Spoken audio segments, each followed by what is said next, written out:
All right, welcome back.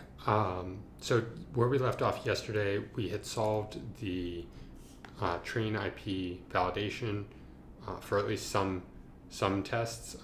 This 045, 067, 089, don't think that we had actually addressed, but we got a lot of the core functionality done within Visual Studio. And then when we got to Code Wars, we realized we actually needed to run um, we had to write our own test-driven development tests, which is not something I'd ever done. So I wanted to take a break, figure out how to go do that, and that's really what I did over the last 24 hours. Is I got very basic, did some research on how to actually go about this, and really what helped me was go back to an old Code Wars and one that I had previously solved, and look at what that was asking, and then how the tests were written. And generally, tests make a lot of sense to me. So it's more of what is the syntax, because what my understanding of what we're trying to do with test-driven design or development is give the test what you expect to happen. And there are a couple of different things that you can ask the test, or situations that you can test. But the very simplest, very basic is, given these parameters for this function, this is what we expect. And it helps make sure that you're thinking through the different logic and the different use cases before you start writing the code, so that you can then evaluate it and make sure that the program is actually running how you expect. I heard a great quote the other day, and it was effectively that debugging is the art of understanding what you actually told the computer to do and how that differs from what you meant to do.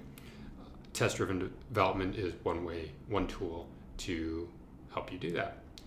And so what I've been able to do is come down here into the test-driven development, where they had given me a bunch of comments on tests that I could do. And over here, we have our valid inputs and our invalid inputs. So the person who wrote this this exercise, looks like their name is Wink, gave us some expectations, things that we are able to test. And what I have done is I've taken two expectations, so test.expectation is valid IP, that's the name of our function, and then brought these tests down. So I used a different one. I used these leading zeros for all of those.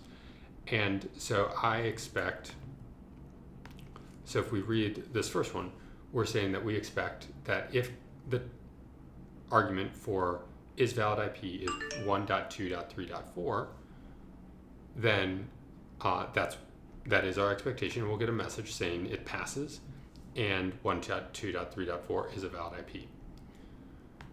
Test.expect, and what we're doing in this function is returning true and false. The expectation is a Boolean test. And so the way that I'm understanding this is that by putting the not, I'm saying this is not true. That may not be right. I'm going to have to do some more research, but we're gonna do some testing here and see what happens. So let's give that a go. Let's run our sample tests. And assuming that my Boolean parameter in front of this is valid IP is doing what I expect, which there's a chance that it's not, then my tests are written correctly, and the is valid IP is passing the test, which is great news. So from here, I'm going to attempt, and see if I wrote my tests correctly, and I did not. I've passed almost all of them, except for this one. So haven't quite solved this, and that was kind of the expectation given some of these interesting use cases yesterday, where leading zeros are not okay, but trailing zeros are okay. I think we were able to solve the 3 and the 5 octets, and then I don't know that I've solved a 456. So a digit over 2 in the first of 3.